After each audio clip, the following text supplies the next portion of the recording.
Nasubukan nyo na ba pagsamahin itong chicken, potato, and macaroni sa isang salad? Nako, ang sarap. Tamang-tama to, pang baon na rin ni Habi. Kailangan kasi 2 kinds of food yung kanyang baon sa work 6 days a week.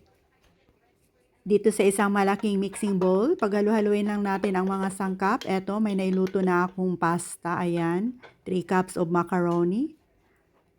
At itong ating nai-boiled na potatoes. So, about 3 medium potatoes po yan. Nai-boiled na din natin.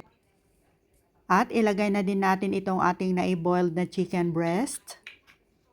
So, nai-chop na po yan. Depende po, pwede din is-shred. Isang medium size na nai-boiled na carrot. And then, lalagyan din natin ng chopped celery, about 1/2 cup. So, maglalagay din tayo ng minced onion. So, depende na po sa inyo kung lalagyan ninyo.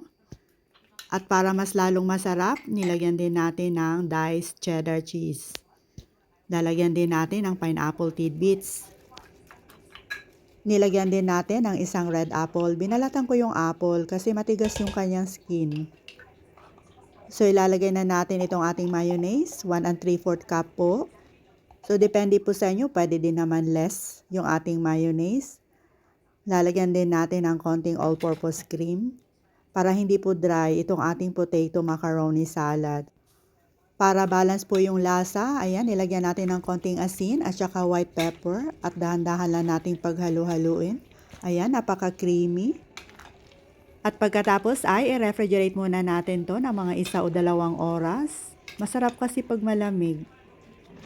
At eto na po yung ating napakasarap na chicken potato macaroni salad. So, i-try nyo na din to mga Ma'am Shay. Ang sarap po.